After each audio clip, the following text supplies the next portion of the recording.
পূর্ব বর্ধমানের আউশগ্রামের হেদোগড়িয়া এখন পর্যটকদের কাছে আকর্ষণের কেন্দ্রে। ময়ূরী দেখতে দূর দূরান্ত থেকে এখানে ভিড় জমাচ্ছেন পর্যটকরা।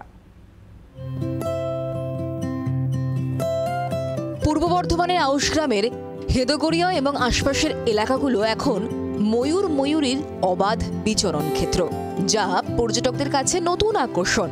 বন দফতরের ধারাবাহিক প্রচেষ্টায় এবং গ্রামবাসীদের মধ্যে সচেতনতা বৃদ্ধি পাওয়ায় এই অঞ্চলে ময়ূরের সংখ্যা উল্লেখযোগ্যভাবে বেড়েছে। পর্যটকেরা দূর দূরান্ত থেকে ভিড় জমাচ্ছেন এই ময়ূর দেখতে। আমাদের এইদিকে ময়ূর আমরা প্রায় 2 বছর ধরে এখানে দেখতে পাচ্ছি। প্রায় 50-55টা দল ময়ূরের। বন দপ্তর তার সঙ্গে সঙ্গে তো এদের রক্ষা করেই, তার সঙ্গে সঙ্গে গ্রামের লোকও এদেরকে রক্ষা করার চেষ্টা করে। বন দপ্তর সূত্রে জানা গেছে, কয়েক বছর আগে কাঁকসার দেউল জঙ্গলে পরীক্ষামূলকভাবে ময়ূর ছাড়া হয়। স্থানীয় বাসিন্দারা তাদের বসবাসের জন্য নিরাপদ পরিবেশ গড়ে তোলেন। বর্তমানে আদুরিয়া জঙ্গলের 30 কিলোমিটার পরিসরে প্রায় 500টি ময়ূর রয়েছে। এখন আর ময়ূর দেখতে জঙ্গলে ঢোকার প্রয়োজন নেই। ময়ূরের দল অবাধে ঘুরে বেড়াচ্ছে গ্রামে।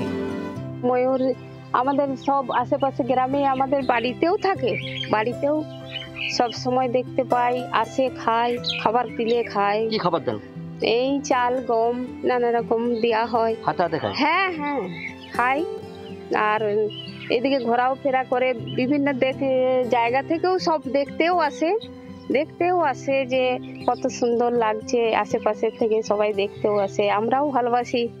আউশগ্রামের এই পরিবেশ পর্যটক টানার সঙ্গে স্থানীয় অর্থনীতির উন্নতির সম্ভাবনাও তৈরি করেছে। পূর্ব বর্ধমান থেকে ক্যামেরায় সুজিত বর্মনের সঙ্গে অরূপ লাহার রিপোর্ট, জি 24 ঘন্টা। বাংলার আওয়াজ, বাঙালির আবেগ, জি 24 ঘন্টা।